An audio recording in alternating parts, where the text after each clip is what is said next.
21 skyrius. Eismas gyvenamojoje zonoje. Pėstiesiems leidžiama judėti važiuojamąja dalimi visoje gyvenamojoje zonoje, tačiau jie neturi trukdyti transporto priemonių eismui. Gyvenamojoje zonoje pėstieji turi pirmumo teisę prieš transporto priemonės. Gyvenamojoje zonoje draudžiama važiuoti didesniu kaip 20 km/h greičiu.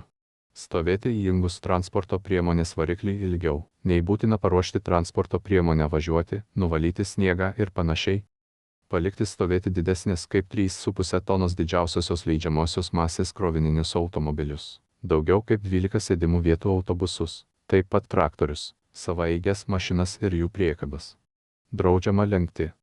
Transporto priemonės vairuotojas, įvažiuodamas į kelią iš gyvenamosios zonos, privalo duoti kelią jo artėjančiams transporto priemonėms, taip pat pėstiesiems, kurių judėjimo kryptį jis kerta.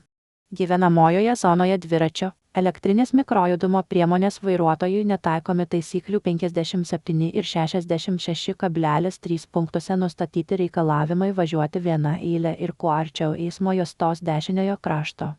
Šios skyriaus reikalavimai taip pat taikomi daugiabučių gyvenamųjų namų kiemuose. Taisyklių 175 punkto ir 176,4 papunkčio nuostatos taikomos stovėjimo aikštelėse. Dviračių gatvė skirta nemotorinių ir motorinių transporto priemonių mišriam eismui.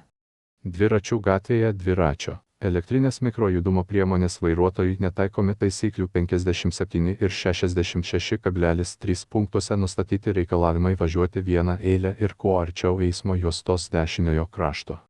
Dviračių gatvėje draudžiama važiuoti didesniu kaip 30 km/h greičiu. Lenkti.